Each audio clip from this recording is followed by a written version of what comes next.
अगर आपके बाप दादा की कोई भी संपत्ति है तो उस संपत्ति को लेकर हमेशा सजग रहने की ज़रूरत है, क्योंकि उस पर क्लेम करने के लिए लोग कुछ भी कर सकते हैं। किसी भी तरह से डॉक्यूमेंट बनाकर प्रॉपर्टी पर क्लेम करने चले आएंगे।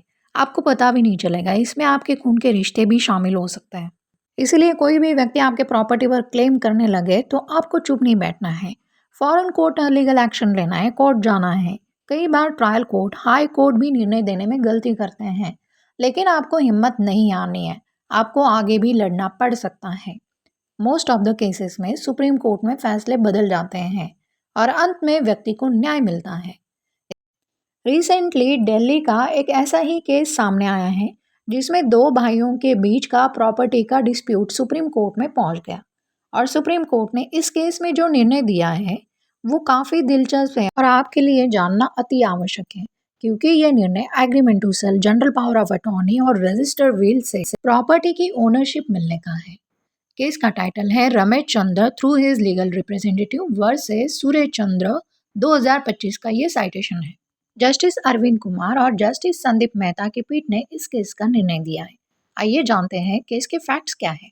दिल्ली में अंबेडकर बस्ती में स्थित एक घर जिसके ओनर कुंदनलाल नाम के व्यक्ति थे, ये घर तब सवालों के घेरे में आया जब कुंदनलाल का एक बेटा सूर्य चंद ने कहा कि मेरे पिता ने 1996 में कुछ डॉक्यूमेंट साइन करे और मुझे इस घर का मालिक बनाया है। कुंदनलाल ने agreement to cell, general power of attorney, affidavit, एक रिसिप्ट और रजिस्टर विल पर साइन किए हुए थे। लेकिन कुंदनलाल का दूसरा बेटा रमेश चंद ने सूर्य चंद के इस दावे को विरोध किया। रमेश चंद ने कहा कि उसके पिता कुंदनलाल ने ये सारे डॉक्यूमेंट बनाने से पहले ही 1973 में उसे प्रॉपर्टी का ओरली यानी मौखिक रूप से दी थी और तब से वही उस घर में रह रहा है।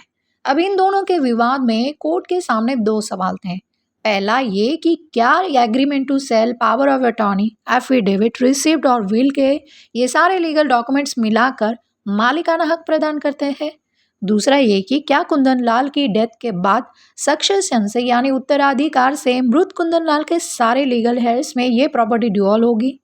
इस मामले में सबसे पहले एडिशनल जज ने सुरेश चंद पोजीशन यानी कब्जे की डिक्री, साथ ही में रमेश चंद के अगेंस्ट ही मेन प्रॉफिट की भी डिक्री दी। मेन प्रॉफिट यानी compensation paid for the unauthorised used और पोजीशन ऑफ प्रॉपर्टी, जो कि रमेश चंद के पास 1973 से प्रॉपर्टी का पोजीशन था और 1996 में सूरज चंद ने डॉक्यूमेंट प्रोड्यूस किए। तो इसका मतलब ये हुआ कि रमेश चंद इसके प्रॉपर्टी में अनऑथराइज्ड पोजीशन में था, इसीलिए रमेश चंद को सूरज चंद को कॉम्पनसेशन पेड करना होगा 1996 से लेकर 2025 तक। इस पर रमेश चंद ने दिल्ली हाई कोर्ट में अपील की तो दिल्ली हाई कोर्ट ने भी अप्रैल 2012 में ट्रायल कोर्ट की डिक्री को कंफर्म करते हुए कहा कि general power of attorney, agreement to sell and will executed in 1996 Suraj Chand के फेवर में ही मालिकाना हक प्रदान करता है। इससे आहत रमेश चंद ने सुप्रीम कोर्ट को अप्रोच किया। इस पर सुप्रीम कोर्ट ने हाई कोर्ट को इस मैटर को फ्रेश कंसिडरेशन के लिए करने के लिए कहा। 31 अक्टूबर 2011 का Suraj lab and industries versus state of Haryana के मामले का हवाला दिया, जिसमें क्लियरली कहा गया था कि general power of attorney, agreement to sale transactions are not conveyances. On remand Delhi high court ने मामले में फिर से सुनवाई की, लेकिन फिर भी सूरज चंद के फेवर में ही निर्णय दिया। इस पर रमेश चंद ने फिर से सुप्रीम कोर्ट का रुख किया। सुप्रीम कोर्ट ने इस पर सूरज चंद द्वारा प्रोड्यूस किए डॉक्यूमेंट्स को अच्छे से एग्जामिन करते देखा कि क्या ये डॉक्यूमेंट सूरज चंद को ओनरशिप राइट्स प्रदान करते हैं। इस पर सुप्रीम कोर्ट हेल्ड दैट कि ट्रांसफर ऑफ प्रॉपर्टी एक्ट के सेक्शन 54 के तहत agreement to cell, general power of attorney, affidavit और रिसिप्ट डीड ऑफ कन्वेंस के बराबर नहीं है और विल भी यहाँ पर कानूनन प्रूव नहीं हुआ है। ये सराउंडेड बाय सस्पिशियस सर्कमस्टेंसेस यानी कि संदेहजनक परिस्थिति में बनाया गया है, क्योंकि कुंदनलाल और दूसरे बेटे में रमेश चंद के बीच ऐसी कोई मनमुटाव नहीं था कि रमेश चंद को विल द्वारा प्रॉपर्टी से बाहर करने के लिए उनके पास कोई प्रॉपर रीजन नहीं था। सुप्रीम कोर्ट ने पाया कि सूरज चंद के पास प्रॉपर्टी का पोजीशन भी नहीं है, इसीलिए ट्रांसफर ऑफ प्रॉपर्टी एक्ट के सेक्शन 53A जो कि पार्ट परफॉर्मेंस से डील करता है वो भी यहाँ पर लागू नहीं होगा।